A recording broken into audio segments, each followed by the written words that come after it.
InDesign is a great tool for creating tables. We have a lot of flexibility with how we can design tables and make them look great for any client. So let's start by creating a table from scratch. I'll go to the Table menu and Create Table. Here I'll enter my table dimensions, and I have various styles that I could use. I'm just going to keep the default here. I'll hit OK, and then I'm drawing my table where I want it to go.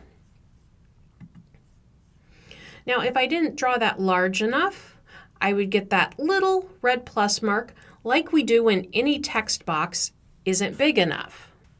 Now, the key to manipulating our table is if we want to move the whole thing, we use our selection tool.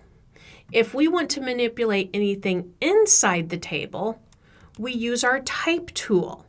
And that's probably the strangest thing to get used to. We're used to manipulating things like lines with our selection or direct selection. In this case, you'll do everything with the type tool. So if things aren't working, click on the type tool and see if that helps you. So I'll click in this bottom cell, and I can come up to table. I can add rows, I can add columns, I can delete them, I can select them. I can go up to my table options and do some alternating fills. So we'll do every other row. Notice that the tint is always 20%. I can go back to my table setup, any of my row or column strokes, and headers and footers. Now, as you're learning, checking that preview box might be a helpful way to make sure you're getting the look you like. I'll go ahead and hit OK. Now I can begin typing in my content. Now, to get our text to fit within that box properly, we need to go up to Table and this time use our cell options. Okay. Now I can select all of these cells at the same time if I want to. And we'll go to Text. And so I'm looking at my inset. And so you can see as I increase this, I'm getting those aligned a little bit better.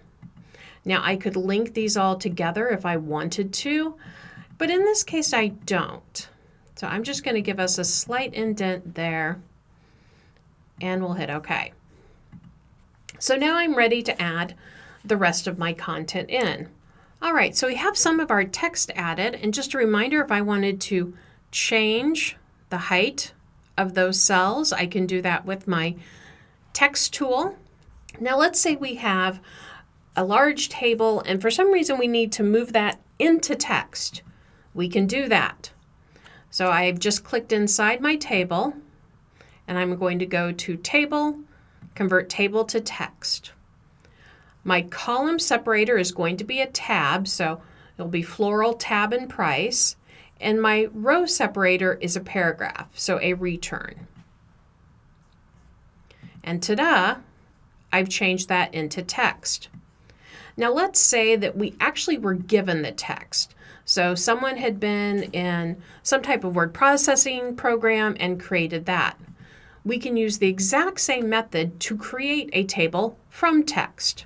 So I'll select all of my text and I will convert text to table. Again, we have that column separator and my row separator. I'll hit OK. Now we're getting that little plus mark, so we know that we need to make our text box larger, and there we go. We can still go up and do any of the table options that we did before to make changes. So hopefully that gives you some ideas on how you can work with and modify tables inside InDesign.